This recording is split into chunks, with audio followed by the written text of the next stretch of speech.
Bonjour, alors on va débuter l'enseignement de la trigonométrie, donc dans le triangle rectangle. Alors, on va commencer par expliquer la base de la trigonométrie. Donc, dans un premier temps, ce qui est super important, c'est que vous placez votre calculatrice en mode degré.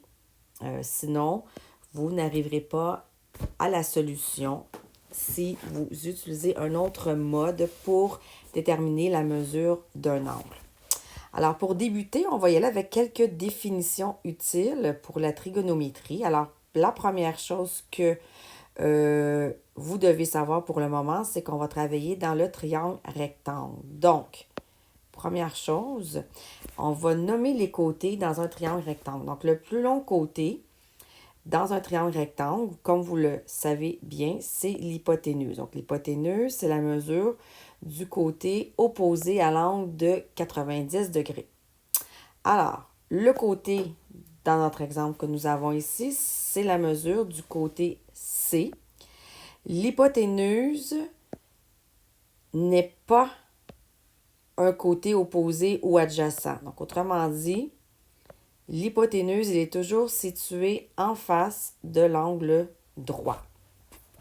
On va nommer maintenant deux types de côtés dans un triangle rectangle. Alors, si on se place à l'angle A, nous avons, par rapport à l'angle A, le côté opposé à l'angle. Donc, le côté opposé à l'angle A, on l'appelle petit a. Alors, je vais vous l'indiquer ici avec une flèche. Donc, le côté opposé de l'angle A, c'est petit a. Le côté opposé de l'angle B, c'est petit b. Le côté du triangle, qui est le côté opposé, ne forme pas l'angle. On le nomme habituellement avec la lettre minuscule. Et, comme vous aviez pu remarquer, les angles sont toujours identifiés avec des majuscules. Donc, les majuscules pour les angles et les minuscules, les côtés opposés. Nous avons aussi ce qu'on appelle un côté adjacent à un angle. Donc, le côté du triangle qui forme l'angle, mais qui n'est pas l'hypoténuse, c'est un adjacent. Alors, si je prends l'angle A, son adjacent, c'est petit b. Si je prends l'angle B, son adjacent, c'est petit a. Donc, le côté B est adjacent à l'angle A et le côté petit a est adjacent à l'angle B. Si je reviens à mon exemple précédent, le côté opposé à l'angle B, c'est petit b. Alors, à quoi ça sert la trigonométrie dans le triangle rectangle? Ça va nous permettre, selon les mesures qu'on nous donne et les mesures que l'on cherche, trois rapports qui vont nous aider à trouver les mesures manquantes dans le triangle rectangle. Ça peut aussi bien être un côté qu'un angle. Donc, il existe trois rapports qui nous permettent de trouver dans un triangle rectangle un côté manquant. Alors, le premier rapport, c'est ce qu'on appelle le sinus d'un angle. Donc, le sinus d'un angle est représenté dans le rapport mesure du côté opposé à l'angle sur la mesure de l'hypoténuse. Alors, si je prends mon angle A et que je veux faire le rapport entre son opposé et son hypoténuse, donc son opposé à l'angle A, c'est petit a, et son hypoténuse, c'est petit c. Donc, le sinus de A, c'est petit a sur petit c. La notation, on va dire côté opposé sur hypoténuse. Si je prends mon angle B maintenant, son opposé, c'est petit b, l'hypoténuse, petit c. Alors encore, on va utiliser le sinus seulement sur les angles aigus du triangle rectangle. Alors maintenant, si je vous demande, calcule le sinus des angles A et B du triangle ci-dessous. Alors, si je reprends mon angle A, le sinus de A est égal à opposé sur hypoténuse. L'opposé à A, c'est 3 et l'hypoténuse, c'est 5. On prend notre calculatrice. 3 divisé par 5, et ça donne 0,6. Si je prends maintenant mon angle B et que je veux calculer le rapport entre son opposé et son hypoténuse, donc l'opposé étant 4 et l'hypoténuse étant 5, ça nous donne 0,8, le rapport entre le côté opposé et l'hypoténuse.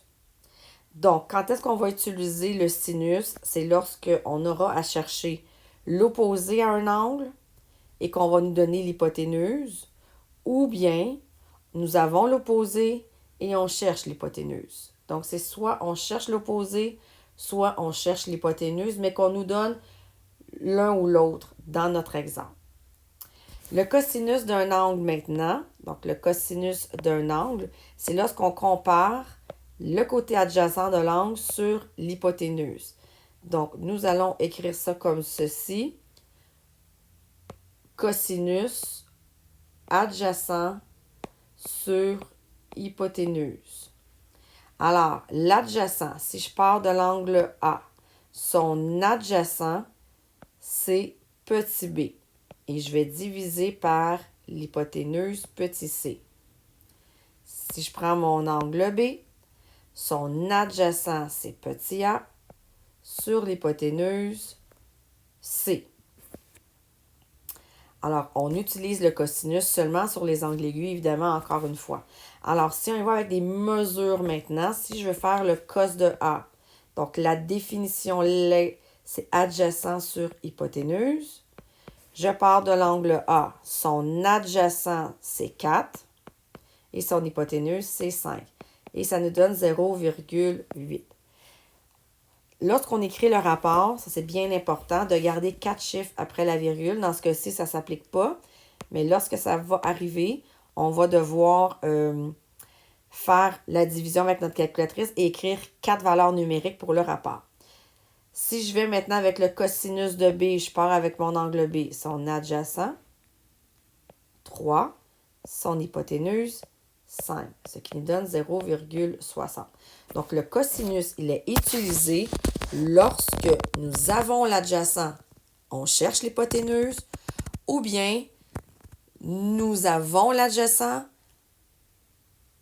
ou vice-versa, en fait. Je vous donne l'hypoténuse, on cherche l'adjacent, ou bien je vous donne l'adjacent et on cherche l'hypoténuse. Troisième rapport maintenant à considérer, c'est la tangente d'un angle.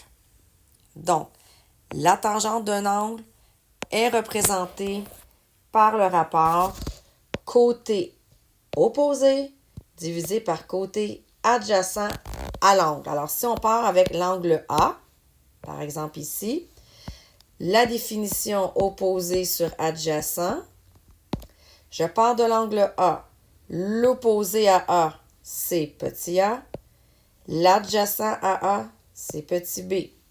Si je pars de mon angle B maintenant et que je veux utiliser le rapport tangente avec ma calculatrice, je vais prendre l'opposé à B qui est petit b, puis je vais le diviser par son adjacent qui est petit a. Alors, si on regarde l'exemple qui suit et qu'on cherche la tangente de l'angle A qui est opposé sur adjacent, je pars de l'angle A, l'opposé 3, adjacent 4. Donc, 3 sur 4, 0,75. Si maintenant j'applique le même rapport avec l'angle B et je veux faire la tangente, je vais aller chercher l'opposé à B qui est 4 et je vais le diviser par son adjacent qui est 3. Alors, si on utilise la calculatrice, 4 sur 3, c'est 1,3333. Alors, en passant, une petite astuce ici, le sinus ou le cosinus d'un angle donne toujours un nombre compris entre 0 et 1, tandis que la tangente d'un angle peut donner un nombre supérieur à 1. On l'a bien vu à la page suivante. Vous avez ici un petit truc pour retenir les 3 rapports trigonométriques, c'est-à-dire SOHCAHTOA. Alors, le S ici pour sinus, opposé hypoténuse, cosinus adjacent hypoténuse et tangente opposé adjacent. Donc, à quoi va servir l'utilisation des rapports trigonométriques? Je vous donne un petit exemple. Supposons que vous avez ici un mur et vous y appuyez une échelle à une certaine distance du mur, sachant que l'angle que fait l'échelle avec le sol est de 70 degrés, par exemple, et que nous connaissons la longueur de l'échelle 3 mètres, il sera possible de trouver, par exemple, à quelle hauteur est le mur pour qu'on place l'échelle au bon endroit. Donc, il va falloir utiliser le bon rapport qui va tenir compte du fait que nous avons un angle de 70, que nous cherchons le côté opposé à l'angle et qu'on nous donne l'hypoténuse comme mesure. Et c'est comme ça qu'on va utiliser soit un sinus, soit un cosinus, soit une tangente. OK. Donc, on peut évaluer les rapports trigonométriques de deux façons équivalentes. À l'aide d'un rapport entre les mesures des segments ou à l'aide de la mesure de l'angle avec la calculatrice. Alors, regardez bien comment on fait. Du côté gauche, nous allons utiliser le rapport entre les côtés. On va voir qu'il y a une équivalence entre le rapport et la calculatrice. Alors, si je veux faire le sinus de l'angle C, ici vous avez un angle de 30 degrés. Si je veux faire son sinus, je vais comparer son côté opposé et je vais le diviser par l'hypoténuse. Donc, par rapport à l'angle C, son opposé, c'est 8 et l'hypoténuse, c'est 16. Donc, le rapport entre l'opposé à l'angle et son hypoténuse donne 0,5.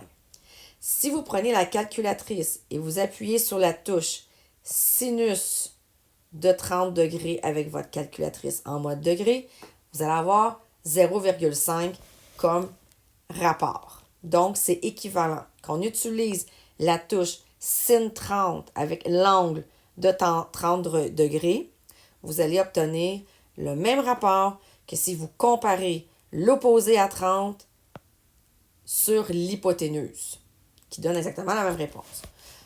Allons-y maintenant avec le prochain exemple. Je vais effacer. Je vais vous expliquer maintenant le cos de B. Alors, on sait que le cos, la définition du cos, c'est adjacent sur hypoténuse. Donc, théoriquement, si on part de l'angle B et qu'on fait un cos de 60 avec la calculatrice, nous aurons le même résultat que si on s'en va chercher l'adjacent à 60, qui est le 8, et la mesure de l'hypoténuse, qui est 16, donc 0,5. Alors, si vous prenez maintenant votre calculatrice et vous faites cos de 60 degrés sur votre calculatrice, eh bien, ça donne le même rapport que 8 sur 16. Allons-y maintenant avec le troisième exemple. Donc, on y va avec la tangente de l'angle B. Alors, je m'en vais voir mon angle B et je fais sa tangente. La définition, c'est opposé sur adjacent. Alors, opposé à l'angle B, le problème, c'est que nous n'avons pas l'opposé. Mais comme nous avons un triangle rectangle, nous pouvons facilement trouver la mesure de petit b avec la relation de Pythagore. Alors, si on écrit ici A2 plus B2 égale C2, vous aurez A2, 8 à la 2,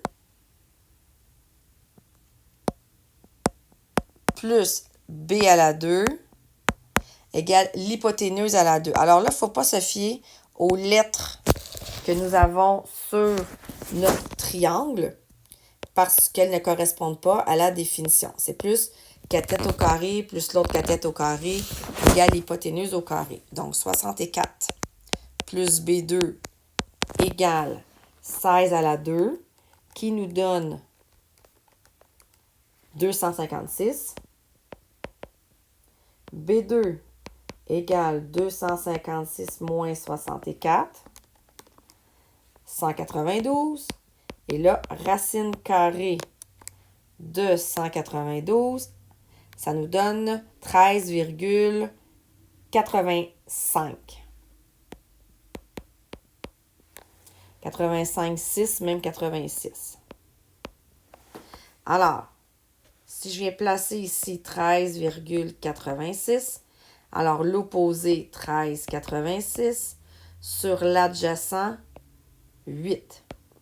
Ça nous donne 1,7321. Si maintenant vous prenez la calculatrice et que vous faites tan de 60, ça nous donne 1,7321. Donc, c'est le même résultat. On termine avec maintenant tangente de l'angle C. Alors, l'angle C, on s'en va ici avec l'angle C. La tangente sera aussi opposée sur adjacent. L'opposé à C, nous avons 8. L'adjacent, 13,86. Alors, 8 divisé par 13,86, ça nous donne 0,5772. Donc, tangente de 30 devrait nous donner, avec la calculatrice, le même résultat. C'est ce qui va nous permettre de trouver une mesure manquante avec ce que nous aurons comme valeur et ce que nous aurons à chercher. Alors, ça, ce qui nous amène à la page suivante. Trouver les mesures manquantes. Donc, l'objectif de faire de la trigo, si on se limite seulement à ce qu'on a vu en troisième secondaire, c'est-à-dire Pythagore, on peut juste trouver avec Pythagore les trois côtés à partir de deux côtés qu'on nous donne. Tandis que ici, si on nous donne un angle et un côté, on est capable de trouver les deux autres côtés. Alors, résoudre un triangle, c'est trouver toutes les mesures manquantes à l'aide d'un rapport trigonométrique. Je vous rappelle que sinus, cosinus et tangente fonctionnent uniquement dans le triangle rectangle. Ce qu'on va faire, on va arrondir les mesures d'angle à l'unité et les mesures des côtés au centième. Donc, 2 chiffres après la virgule pour les côtés, à l'entier pour l'angle, et pour le rapport, on va garder 4 chiffres après la virgule. Alors, regardez bien le premier exemple. Nous avons ici un triangle rectangle. Si on nous demande de trouver le troisième côté, alors, si nous connaissons les mesures de deux côtés, on va utiliser le théorème de Pythagore. C'est ce que vous avez vu l'année dernière. Alors, vous avez ici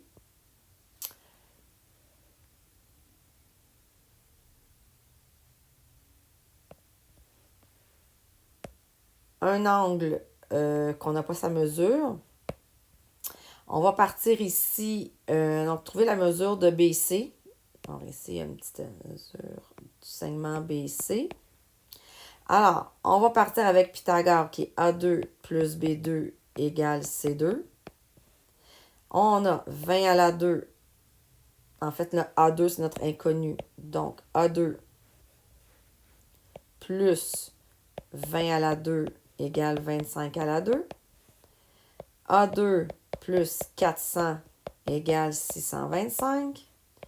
A2 égale 625 moins 400. A2 égale 225.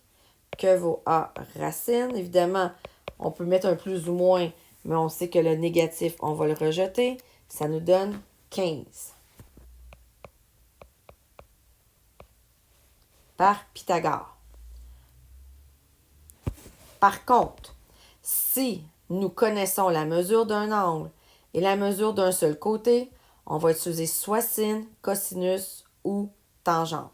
Alors, nous allons maintenant chercher la mesure de BC à partir de l'angle de 40 degrés. Alors, on part toujours à l'angle et on identifie les côtés. Donc, quel est mon inconnu ici?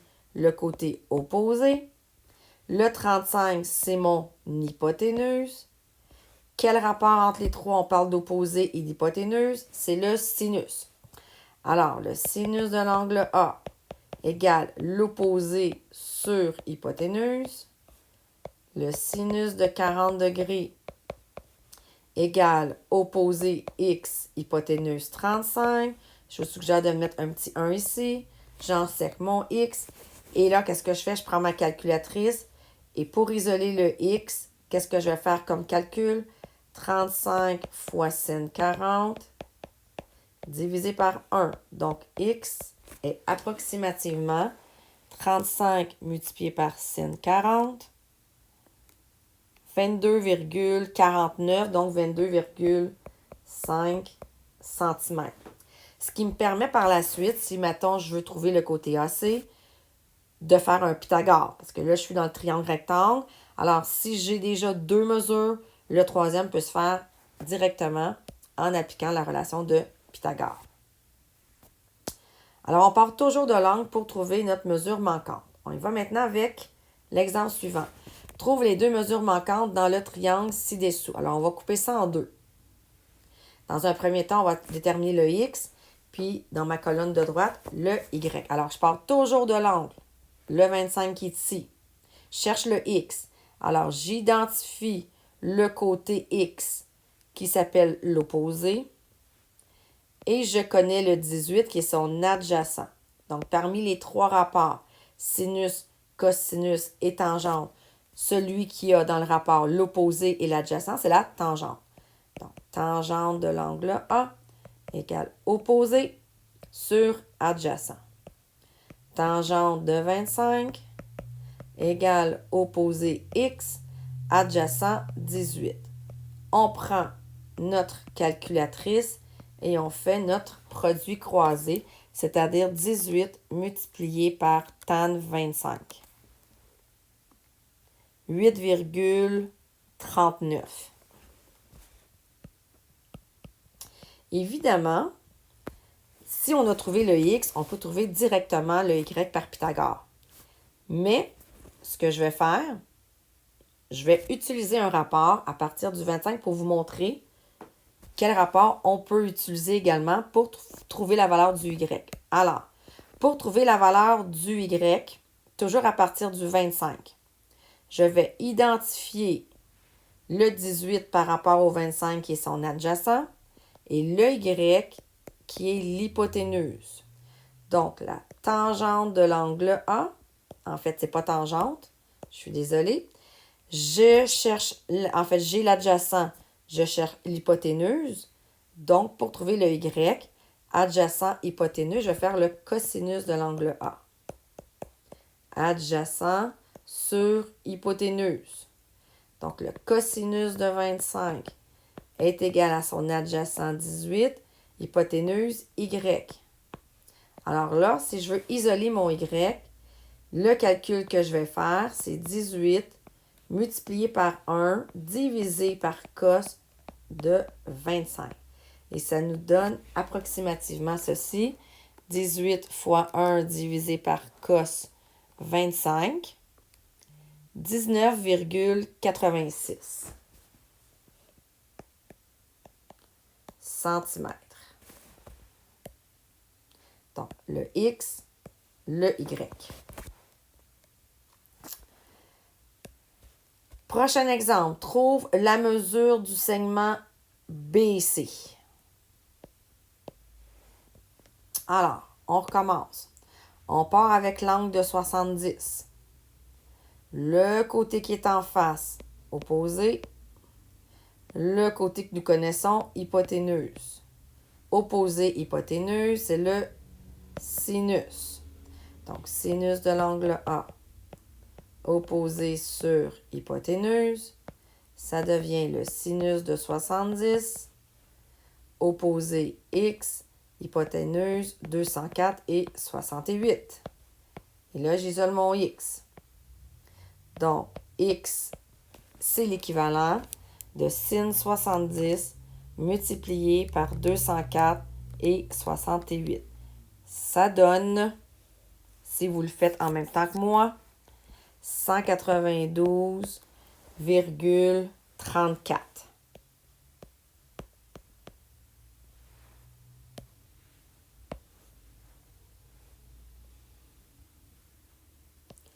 Prochain exemple, trouver la mesure de AB. Donc, la mesure de AB, même principe, on part de l'angle. Comment s'appelle le 15? Comment s'appelle le X? Donc, le 15, par rapport à l'angle, c'est son adjacent. Et le grand côté, hypoténuse. Donc, adjacent hypoténuse, c'est le cosinus de l'angle. Adjacent sur hypoténuse. Donc, le cosinus de 70, son adjacent 15, hypoténuse X. On peut mettre ça sur 1 et faire notre calcul en faisant 15 fois 1 divisé par cos 70. Ce qui nous donne comme résultat 43,86. Voilà. Donc, en résumé, les trois rapports sinus, cosinus et tangente, ça permet de trouver, donc on va le réécrire ici, soit un angle ou un côté. Pour l'instant, aujourd'hui, nous avons fait que les côtés. Prochaine période, nous allons faire comment maintenant isoler, trouver la mesure de l'angle si la mesure manquante, c'est l'angle. Donc, en résumé, le cosinus, c'est opposé sur hypoténuse. Le cosinus, c'est adjacent sur hypoténuse. Et la tangente, c'est quand on compare la mesure de l'opposé sur la mesure du côté adjacent. Donc, le devoir, c'est de compléter les exercices des numéros 1 à 6. Voilà!